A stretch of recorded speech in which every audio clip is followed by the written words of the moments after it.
اعوذ باللہ من الشیطان الرجیم والذین هم لفروجہم حافظون.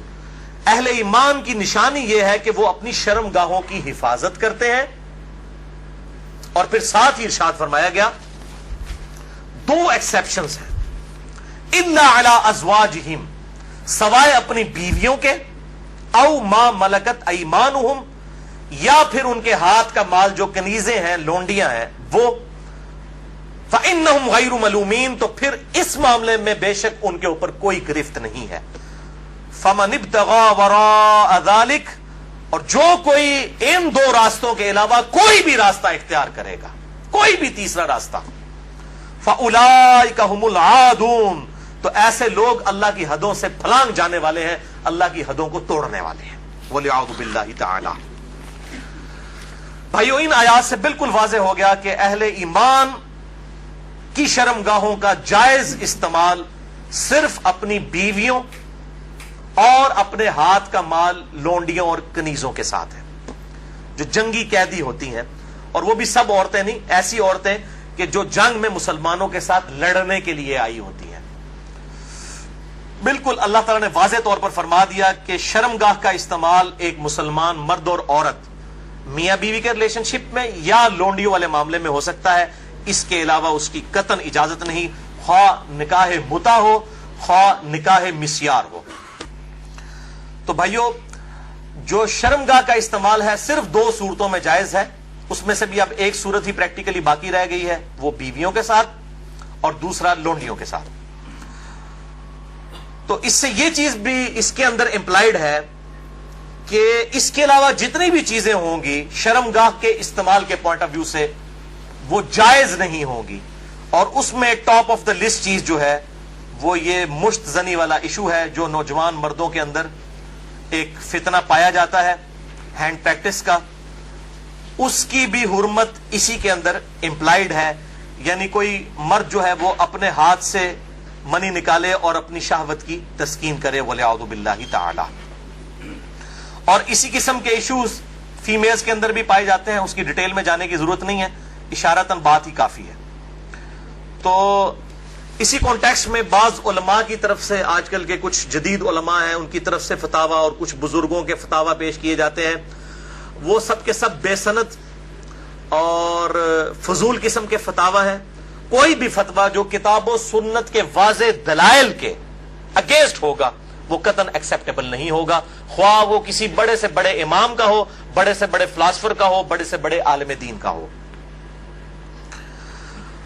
اور اسلام کا ایک مزاج ہے حیا کے پوائنٹ آف ویو سے, وہ ہر مسلمان کو پتا ہے. اس میں قطعاً کوئی گنجائش نہیں بنتی اس قسم کے کوئی برے فعل کی کہ کوئی شرمگاہ کے ساتھ اس طریقے سے کھیلے. تو یہ جو شرمگاہ والا معاملہ ہے اور مشت زنی والا جو ایشو ہے میرے بھائیوں, یہ نہ صرف حرام ہے یا چلے کوئی احتیاط کے اندر الفاظ استعمال کریں تو مکروہ تحریمی, بلکہ یہ گناہ بھی ہے اور گناہ کبیرہ زنا کی طرف لے جانے والا ہے. اس سے روزہ بھی ٹوٹ جائے گا اور روزے کا کفارہ بھی وہ سخت والا 60 روزوں والا ادا کرنا پڑے گا. اور ظاہر ہے کہ غسل بھی فرض ہوگا, اور کسی نہ کسی درجے میں یہ ہاتھوں اور دل کا زنا بھی ہے, وَلِعَوْذُ بِاللَّهِ تَعَالَى. چنانچہ اسی کانٹیکسٹ میں ایک بڑی کریٹیکل حدیث ہے, صحیح بخاری اور صحیح مسلم کی متفقن علیہ حدیث ہے.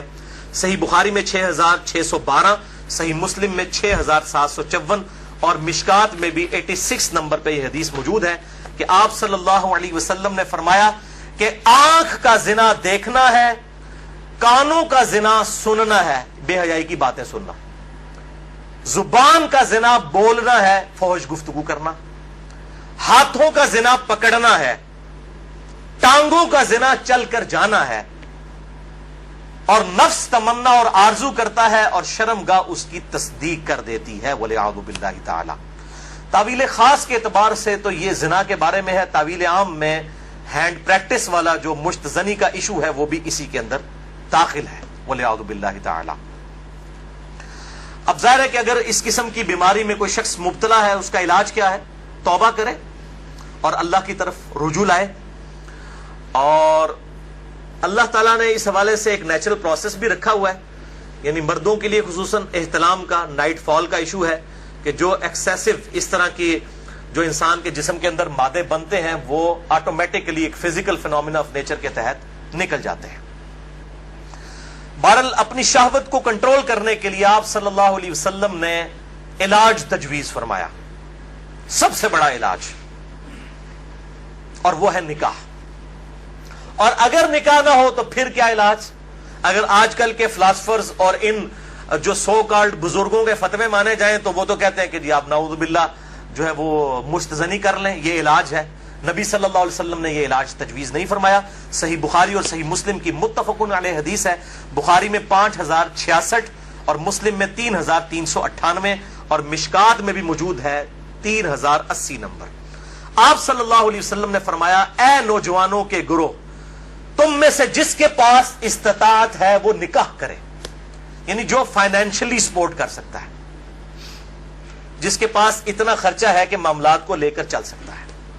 یہ فائنینشلی میں کیوں کر رہا ہوں؟ وہ حدیث کے الفاظ اس کی حفاظت کر رہے ہیں۔ اگر کوئی شخص استطاعت نہ رکھتا ہو، اسی حدیث میں آتا ہے، آپ صلی اللہ علیہ وسلم نے فرمایا، تو اس شخص کو چاہیے کہ وہ روزے رکھے۔ یہ روزے رکھنا اس کی شہوت کو ٹھنڈا کر دیں گے۔ اور اسی حدیث میں الفاظ ہیں کہ آپ صلی اللہ علیہ وسلم نے فرمایا، اگر تمہیں استطاعت ہو تو شادی کرو، نکاح کر لو۔ شادی کرنا نگاہوں کو نیچا کرتا ہے اور شرم گاہوں کی حفاظت کا ذریعہ ہے۔ اور جو شادی کی استطاعت نہ رکھے، یعنی فائنینشلی، یہ تو نہیں ہے کہ وہ نہ مرد ہے، نہ مرد ہوتا تو آپ صلی اللہ علیہ وسلم نکاح کا تو نہ کہہ رہے ہوتے۔ جو شادی کی استطاعت نہ رکھے وہ روزے رکھ لے۔ تو یہ بالکل کلیئر کٹ ہو گیا کہ صرف روزے رکھ کر اس حوالے سے شہوت کو کنٹرول کیا جائے گا اور کوئی سورس نہیں ہے۔